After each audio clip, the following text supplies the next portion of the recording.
Electrónica. Por estudiante autodidacta. El voltaje, la corriente y la resistencia son las cantidades básicas presentes en todos los circuitos eléctricos. El voltaje es esencial en cualquier tipo de circuito eléctrico. El voltaje es la energía potencial de la carga eléctrica requerida para que el circuito trabaje. También es necesaria la corriente para que operen los circuitos eléctricos, pero se requiere voltaje para producirla. La corriente es el movimiento de electrones que tienen lugar a través del circuito. En un circuito eléctrico, la resistencia limita la cantidad de corriente. La relación de estas tres cantidades se describe mediante la ley de Ohm. Voltaje. Debido a la fuerza de atracción entre una carga positiva y una negativa, se debe aplicar cierta cantidad de energía, en forma de trabajo, para vencer dicha fuerza y separar las cargas a determinada distancia. Todas las cargas opuestas poseen cierta energía potencial a causa de la separación que hay entre ellas. La diferencia en la energía potencial por carga es la diferencia de potencial o voltaje. En circuitos eléctricos, el voltaje es la fuerza propulsora y es lo que establece la corriente. La unidad de voltaje es el volt. Se simboliza mediante. Se define como energía o trabajo por unidad de carga, donde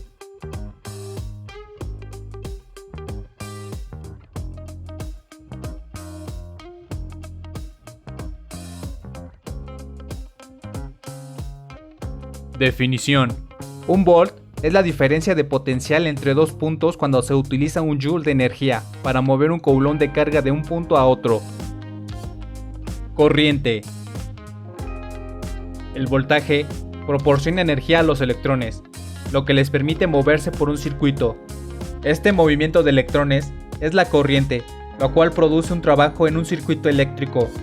En todos los materiales conductores y semiconductores están disponibles electrones libres. Estos electrones se mueven al azar en todas direcciones, de un átomo a otro, dentro de la estructura del material. Si en un material conductor o semiconductor se establece un voltaje, en un extremo del material se vuelve positivo y el otro negativo. La fuerza repulsiva producida por el voltaje negativo hace que los electrones libres se muevan hacia el otro extremo, mientras que la fuerza de atracción producida por el voltaje positivo en un extremo atrae a los electrones libres. El resultado es un movimiento neto de los electrones libres, desde el extremo negativo del material hasta el extremo positivo. El movimiento de estos electrones libres, del extremo negativo del material al extremo positivo, es la corriente, simbolizada mediante. La corriente eléctrica es la velocidad que lleva el flujo de la carga. En un material conductor, el número de electrones que fluye más allá de cierto punto en una unidad de tiempo determina la corriente, donde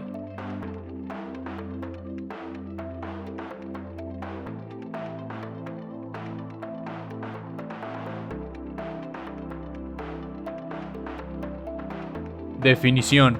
Un ampere es la cantidad de corriente que existe cuando cierto número de electrones, cuya carga total es de un coulomb, pasa por un área de sección transversal dada en un segundo.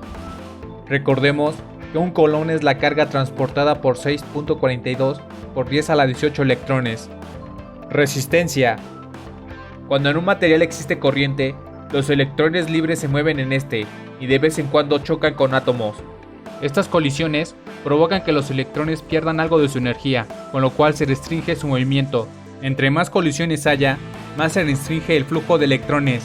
Esta restricción varía y está determinada por el tipo de material. La propiedad de un material de restringir u oponerse al flujo de electrones se llama resistencia. Definición. La resistencia es la oposición a la corriente. La resistencia se expresa en ohms, simbolizada mediante la letra griega omega. Conductancia. El recíproco de la resistencia es la conductancia, simbolizada mediante. La conductancia es una medida de la facilidad con que se establece la corriente. La unidad de conductancia es el Siemens. Consideraciones de seguridad. Es importante considerar que incluso niveles bajos de corriente pueden causar serios y peligrosos efectos secundarios. si pasa a través del cuerpo humano. En resultados experimentales muestran que el cuerpo humano comienza a reaccionar ante corrientes de unos cuantos miliamperes. A pesar de que la mayoría de los individuos pueden soportar corrientes de hasta 10 miliamperios por muy cortos periodos sin desarrollar efectos secundarios, cualquier corriente superior a los 10 miliamperios debe ser considerada peligrosa. En la mayoría de los casos, la resistencia de la piel humana, cuando se encuentra seca, es lo suficientemente alta como para limitar la corriente a través del cuerpo, a niveles relativamente seguros para los niveles de voltaje que típicamente se encuentran en el hogar.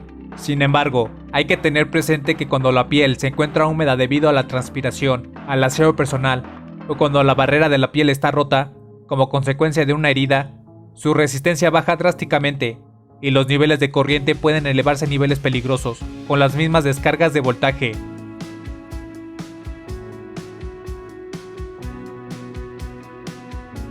Gracias por ver este video. Si fue de tu agrado, suscríbete y activa la campana de notificaciones. Comparte y dale me gusta si fue de ayuda.